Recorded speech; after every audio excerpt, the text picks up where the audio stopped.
大家好，我係金特里。之前已經用咗3集嘅內容去講毛澤東嘅故事，分別係毛澤東點解要整死劉少奇，毛澤東點解會放過鄧小平，同埋毛澤東私人醫生回憶錄等等。但係講到毛澤東呢個人，就唔可以唔講文化大革命呢場大災難，因為毛澤東自己講過，佢一世人淨係做咗2件大事。第一件係將蔣介石趕咗去台灣，第二件就係發動文化大革命。文化大革命可以話係一場徹頭徹尾嘅災難，起因係毛澤東想打倒黨內所謂嘅走資派，即係走資本主義路線嘅當權派，直接啲就係要打倒可能對自己不利嘅政敵，例如劉少奇、鄧小平等人。文革嗰陣時，全國學生變成紅衛兵，人人手攞一本毛主席語錄，用破四舊嘅名義，即係要破除舊思想、舊文化、舊風俗同舊習慣，貼大字報，衝擊寺廟、教堂，砸爛文物，破壞古蹟，批鬥啲被視為走資派嘅人，抄佢哋家，用酷刑折磨，好多知識分子被紅衛兵虐打到死。嗰10年可稱為10年浩劫。文革第一槍係由上海解放軍報總編輯姚文元打響嘅。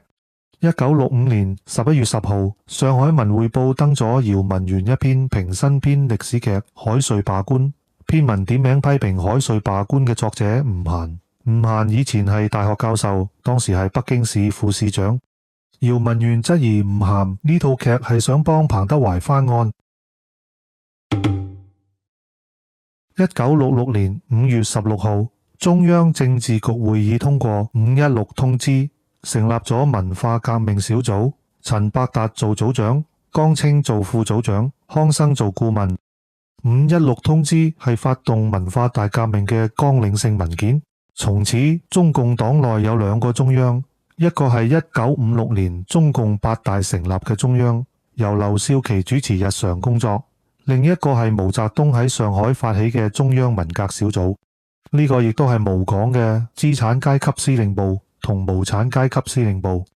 1966年7月，毛澤東去咗長江游水，展示自己仲好有活力，鼓勵年青人同佢一齊乘風破浪，體驗革命經驗，證明自己仲有體力指揮文化大革命。而喺北京嘅劉少奇同鄧小平仲未察覺到一場大災難就快落到佢哋身上。1967年2月，國務院副總理譚震林、李富春、李先念，仲有元帥陳毅、葉劍英、徐向前、聶榮臻喺中南海華人堂開會，對江青同文革小組提出強烈批評，不滿文化大革命嘅一啲做法啦。譚震林仲寫咗封信俾中央，話佢當年唔應該加入革命，唔應該加入紅軍，唔應該喺1930年初同毛一齊上井岡山。林彪將呢封信俾毛澤東睇，毛睇完之後召集部分政治局委員開會，狠狠批評喺華人堂會議上提意見嘅人，指責佢哋搞復辟、搞翻案。林彪、江青等人就借機鼓動反擊全國自上而下嘅復辟逆流，大規模批鬥各級領導幹部。從此中央政治局停止活動，由中央文革小組取代。呢件事被文革小組稱為2月逆流。1966年，毛第7次接見紅衛兵，因為人數有150幾萬，已經唔可能喺天安門廣場檢閱。周恩來提議將紅衛兵分開排喺天安門前嘅長安大街，同埋通去北郊嘅二環路。毛就坐開篷吉普車巡行檢閱。為咗解釋行車路線，周恩來攞咗張北京市大地圖去人民大會堂，將地圖攤喺地氈上，跪喺地圖前面，為毛指點方向。毛企喺地圖旁，一邊食煙，一邊聽周講解。旁人睇落，周恩來好似跪喺度同毛解說，君臣關係表露無遺。周恩來處處向毛表現忠心，等毛相信佢冇奪權嘅野心，所以周恩來咁多年嚟可以被打但不倒。周恩來對江青都係唯唯諾諾。有次江青去人民大會堂揾周仲開緊會，周嘅衛士成員工將江青攔喺門口，請佢休息下先。江青大怒，話你成員工係總理嘅一隻狗，對我係一隻狼，即刻同我逮捕佢。呢件事交俾汪東興處理，汪東興堅決唔肯捉成員工。鄧穎超代表周恩來同汪講，一定要逮捕成員工，咁先表明我哋係冇私心。成員工從延安時期就做周嘅衛士長。汪東興感嘆，成員工跟咗佢哋大半世，但佢兩夫妻為咗自保，可以將成員工拋出去。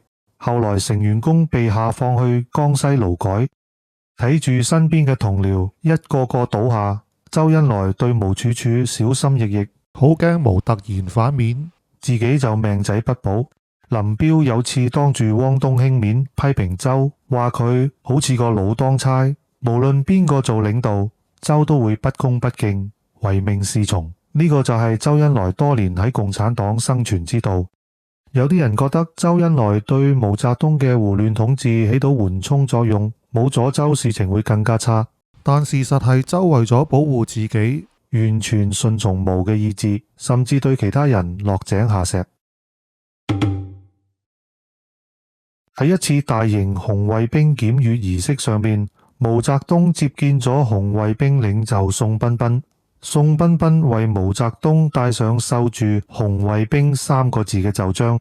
宋彬彬老豆宋任窮曾經喺毛澤東同鄧小平手下做過要職，所以宋彬彬算係高幹紅二代。佢響應文革運動，喺學校貼大字報攻擊學校高層，仲有份將副校長卞仲雲毆打折磨致死。毛澤東唔太中意宋彬彬呢個名，覺得太過文質彬彬，所以賜名耀武。於是宋彬彬改名宋耀武，仲喺人民日報發表文章，話毛主席為我哋指明方向，我哋起嚟造反，我哋要武。毛澤東接見紅衛兵同講要武，傳遞咗支持暴力運動嘅政治信號。從此紅衛兵更加肆無忌憚毆打學校老師。後來中國官方統計，1966年8月到9月呢2個月之間，北京有近1800人俾紅衛兵同其他激進分子打死。1980年宋彬彬移民咗去美國，改名宋岩。2014年先公開表示懺悔同道歉，但卞仲雲嘅家人冇接受道歉。宋彬彬2024年9月離世，享年77歲，安享晚年。1969年，中共開咗第9次全國代表大會，林彪發表政治報告，被欽定為毛澤東嘅親密戰友同接班人。毛澤東思想自9大後正式成為中國嘅指導綱領。8大嘅政治局常委淨係得毛澤東、林彪同周恩來冇事，其他人都被打倒或者靠邊站。8大選出嘅中央委員亦都大部分被打倒。林彪得勢，江青上台，佢哋兩個神化毛嘅程度遠遠超過1966年之前任何一次政治運動。人人都要向毛表忠、毛指示同毛語錄變成裁決一切嘅權威。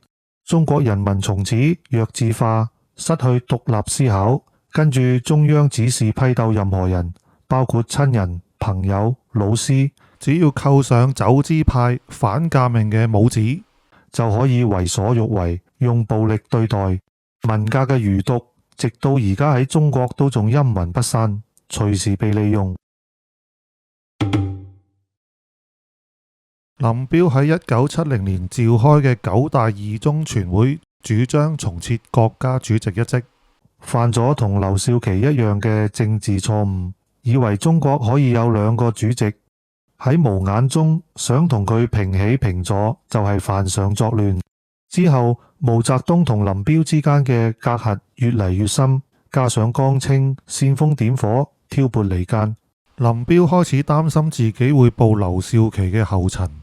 1971年，林彪一家人坐軍機出逃，周恩來建議用大炮打佢落嚟，但毛唔同意，佢話天要落雨，娘要嫁人，由佢去啦。之後林彪墮機死亡，即係所謂嘅912事件。經過周恩來嘅調查，林彪、葉群、林立果喺1971年3月制定咗武裝起義計劃，代號571工程，即武裝起義嘅諧音，策劃逮捕或者殺害毛澤東，奪取政權。如果唔成功，就飛去廣州另立中央。林彪叛逃對毛澤東係一次好大嘅精神打擊，健康開始變差。自文化大革命爆發之後，黨內精英凋零殆盡，好多高級官員被迫害致死，有啲人被批鬥，但真正圖謀叛變嘅竟然係毛最親密嘅戰友林彪。消息公布之後，全國人民都好困惑，偉大、光明、正確嘅毛主席先後欽點嘅兩個接班人，竟然都係黨嘅最大敵人，毛澤東嘅威信受到嚴重打擊。林彪死後，毛計劃讓大部分老幹部復職，陳毅嘅追悼會係毛發出嘅第一個信號。1972年1月，前外交部部長、中共10大元帥之一嘅陳毅因腸癌過身。陳毅直言敢諫，曾經痛批文化大革命嘅錯誤、紅衛兵嘅暴行同林彪嘅錯誤領導。2月逆流之後，陳毅被撤職，至死都未平反。葉劍英送嚟有關追悼會嘅文件，請毛審閱。毛睇完之後，將悼詞中有功有過4個字勾走，等於幫陳毅平反。毛又話陳毅係反對林彪、陳伯達同戚本禹。由於毛呢番講話，將2月逆流完全反轉，亦都為一啲高級幹部嘅復出鋪路。周恩來奉命將大部分老幹部復職，包括鄧小平在內。由此可見，雖然佢口頭上冇承認，但客觀上佢呢個行動某程度上起到否定文化大革命嘅作用。1976年，毛澤東過身，同樣係喺懷仁堂。華國鋒同汪東興發動懷仁堂政變，將4人幫即江青、張春橋、姚文元同王洪文等人拘捕，文革先算正式結束。後來華國鋒、鄧小平等將文革定調為一場由領導人錯誤發動、被反革命集團利用嘅運動，將責任推晒俾4人幫，試圖幫毛澤東開脫。毛澤東一世人急不及待要求改變，想一嘢就改變國家、社會同人性。佢做資本家嘅反，做國民黨統治嘅反，做蘇聯控制同修正主義嘅反，最後佢做自己政黨同老戰友嘅反，使國家同人民疲於奔命。國家嘅巨大精力都消耗喺群眾運動同內部鬥爭上。佢27年統治對國家經濟可以話毫無貢獻，對人民生活亦都冇帶嚟改善，反而更多災難。毛澤東淨係為咗自己嘅名譽同理想，由1957年大躍進同反右運動開始，直到1976年佢死為止，中國人一直陷於水深火熱之中。其實毛領導共產黨推翻國民黨改朝換代，個名已經夠喺歷史佔一席位，但毛一心想做帝王甚至神，容唔下半點對佢不利嘅言論。直到今時今日，仲有唔少人崇拜毛澤東。人類嘅愚昧永遠超出人類嘅想象。好啦，文化大革命嘅來龍去脈就講到呢一度，大家有咩意見可以留言討論。我哋下次再見。